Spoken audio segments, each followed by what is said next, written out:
soldiers, 5 killed, and now an investigation into what may have caused an Army helicopter to go down in the Mediterranean Sea. U.S. European Command saying it happened during a routine training mission.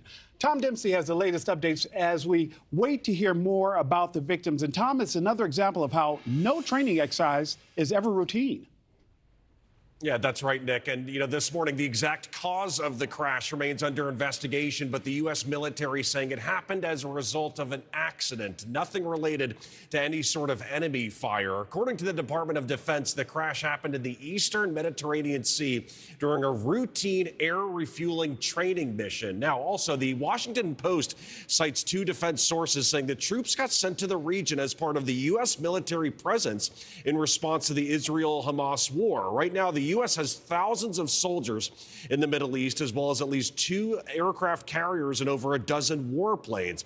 The military saying this accident occurred early Saturday, the same day as Veterans Day, with Defense Secretary Lloyd Austin saying, quote, "It is another stark reminder that the brave men and women who defend our great nation put their lives on the line each and every day to keep our country safe." Also worth mentioning, too, to put this in perspective, the dangers of some of these training missions. This year, 2 other training accidents involving military helicopters killed a dozen soldiers combined.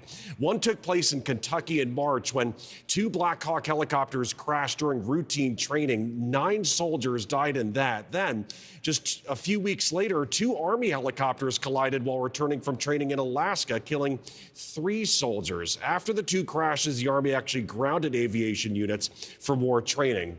President Joe Biden also released a statement over the weekend saying he and the First Lady were keeping the families of the soldiers who died in their prayers. This morning, the exact identities of the service members who died still remain a mystery as the military contacts their loved ones.